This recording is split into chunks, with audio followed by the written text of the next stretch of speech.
Queremos falar agora sobre uma doença que atinge mais de 1 milhão de brasileiros e que, com o aumento da população de idosos, tende a crescer. A doença de Alzheimer. Uma doença degenerativa, incurável, de causa desconhecida, que começa a ser percebida com a perda da memória e o senso de orientação e evolui para um quadro de perda motora, descontrole de esfíncteres e total dependência de terceiros. Hoje existem tratamentos para retardar o aparecimento dos sintomas e, seguidamente, surgem teorias de que fazer palavras cruzadas, comer esse ou aquele alimento, fazer exercícios físicos podem ajudar a prevenir a doença. Será verdade? Ou essa é uma doença hereditária que você já nasce com a propensão para desenvolvê-la em algum momento da vida? Para falar sobre o assunto, convidamos para vir ao programa o médico nutrólogo pós-graduado em geriatria e gerontologia, que está lançando este livro, Doença de Alzheimer, Como se Prevenir. Boa tarde, doutor. Bem-vindo ao Jornal do Almoço. Boa tarde, Cristina. E eu começo lhe perguntando, é mesmo possível prevenir ou apenas retardar o aparecimento do Alzheimer?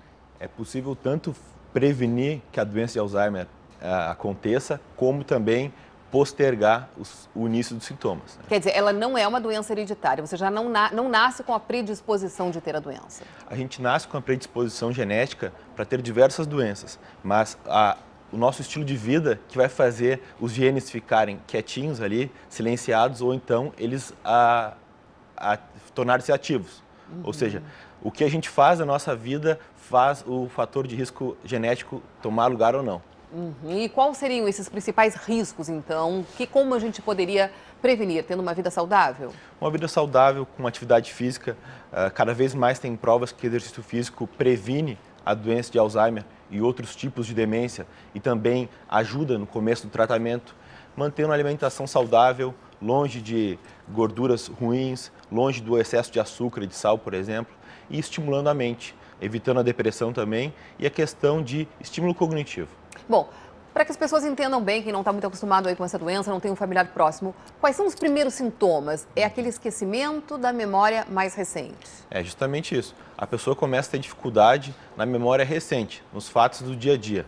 Ela tem a memória antiga muito boa. As pessoas às vezes confundem. Meu pai está muito bem de memória porque lembra de tudo que aconteceu antigamente. Só que isso não quer dizer. A pessoa com a doença de Alzheimer começa a ter problema na memória recente, assim como foi falado no começo da entrevista. Ela se desorganiza em questão de senso de orientação, dificuldade com a linguagem.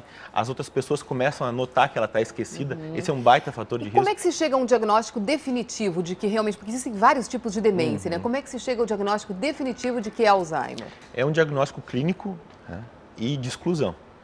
O paciente chega para fazer anamnese com o médico, a gente vê a história dele, acompanha o curso, o que está sendo prejudicado ou não, faz alguns testes cognitivos, aí os profissionais da psicologia também podem auxiliar com avaliação neuropsicológica. São pedidos alguns exames de laboratório e de neuroimagem para afastar que outras doenças possam estar levando ao esquecimento.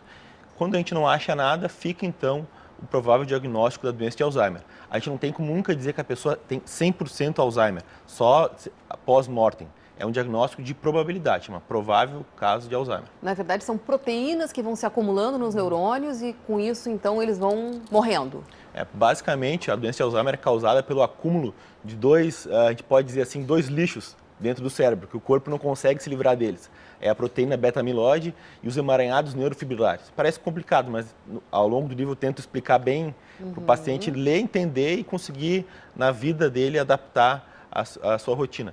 O cérebro não consegue mais eliminar essas substâncias e elas começam a ficar ali e prejudicar a nutrição do cérebro, começam a causar inflamação dentro do cérebro, que leva então à morte de neurônios e a dificuldades cognitivas, a dificuldades de orientação. Bom, e por mais que se pesquise, hoje a gente sabe que não existe uma cura, mas existe sim um tratamento que pode retardar, isso com medicação. A gente tem algumas medicações muito eficazes em conseguir retardar o avanço dos sintomas, porque é uma doença neurodegenerativa, uma doença que não tem cura ainda, ela tende a só ir piorando. Os remédios conseguem manter a pessoa com a sua autonomia e independência por mais tempo. Existe também, não só o remédio, importante também a pessoa, quando tem diagnóstico de Alzheimer, que o médico cuide bem da alimentação dela, estimule ela a fazer atividade física. Hoje também a gente conta com alguns suplementos alimentares específicos para esse caso de início da doença Qual é a Alzheimer. base desse suplemento?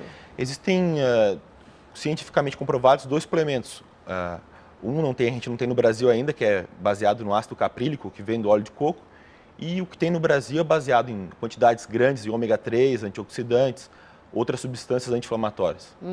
Bom, quem tem um familiar, um pai ou um avô com essa doença fica preocupado. Será que eu vou poder desenvolver isso? Vou mesmo desenvolver isso ou não? Não tem, então, como saber. Não existe um exame que diga que você tem ou não esse gene que você diz que pode até nem aparecer. O exame existe, só que ele não é tão fidedigno assim. A gente não consegue fazer um exame e falar, tu vai ter Alzheimer ou não, porque depende muito do como tu trata os teus genes. Isso é um conceito chamado de epigenética, bastante comprovado cientificamente. A gente consegue, através do estilo de vida, anular aqueles genes. E, às vezes, por estilo de vida inadequado, fazer com que eles aconteçam. Bom, eu queria que o senhor desse algumas dicas mais práticas, então, assim, de prevenção. Atividade física regular, não só caminhar. Quem quer envelhecer bem, caminhar é ótimo, mas também um exercício físico resistido, como musculação, pilates ou natação, é excelente para o cérebro. Uma alimentação saudável, começando por eliminar...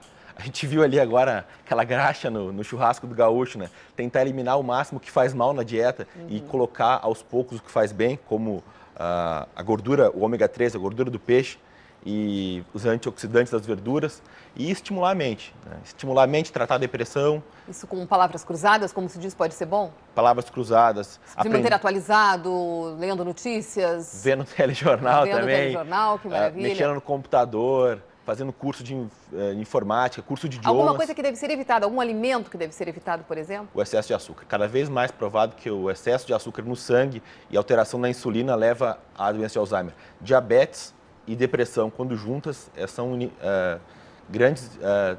aumenta muito o risco da pessoa ter Alzheimer. Okay, Diabetes doutor. e depressão. Muito obrigada por ter vindo ao Jornal do Almoço. Nós estamos aí no mês, né, de combate à doença de Alzheimer, inclusive agora no mês de setembro. Dia 21 agora é o Dia Mundial da Doença de Alzheimer. É interessante que a comunidade faça alguma coisa, principalmente fale da prevenção, porque cura a gente viu que está bem difícil de o importante é prevenir. E só no Rio Grande do Sul são pelo menos 60 mil gaúchos com a doença. Nossa, é muita gente.